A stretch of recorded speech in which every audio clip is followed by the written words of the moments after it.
koymuyor. Bu çok açık. Ama bir Türk şey. diliyle uğraşan müessese değil, Türkiye'de dökülüyor ya. Evet, o maalesef. Oradan Ya kardeşim, dünyada basılmış ilk Kürtçe lügat benim kütüphanemde mevcut. Basıldığı yeri söyleyeyim. He. Sankt Petersburg. Çünkü Çünkü orada akademi var. Akademi. Alimler var. Bu işle uğraşan adamlar var.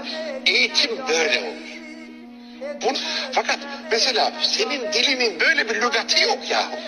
Efendim, oğlanı merak ettirmiyor. Bak, Titser'in lügatı da öyle şeyde kaldı. K'da. K'yı bile basamadılar.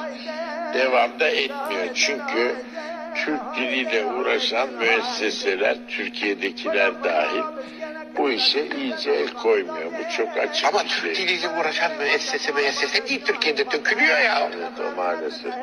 Oradan Ya kardeşim, dünyada basılmış ilk Kürtçe lügat benim kütüphanemde mevcut. Basıldığı yeri söyleyeyim. He. Sankt Petersburg. Çünkü orada akademi var.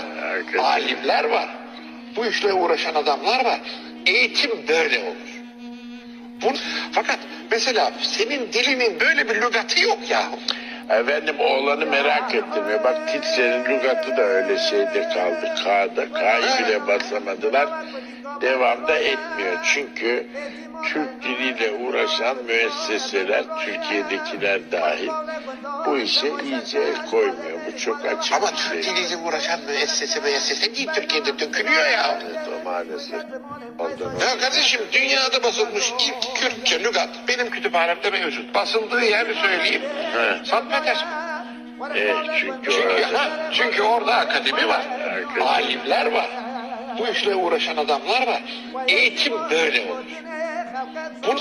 Fakat mesela senin dilinin böyle bir lügatı yok ya. Efendim, oğlanı merak ettirmiyor. Bak, Titser'in lügatı da öyle şeyde koymuyor. Bu çok açık Ama bir Türk şey. diliyle uğraşan müessese değil, Türkiye'de dökülüyor ya. Evet, o maalesef. Oradan Ya kardeşim, dünyada basılmış ilk Kürtçe lügat benim kütüphanemde mevcut. Basıldığı yeri söyleyeyim.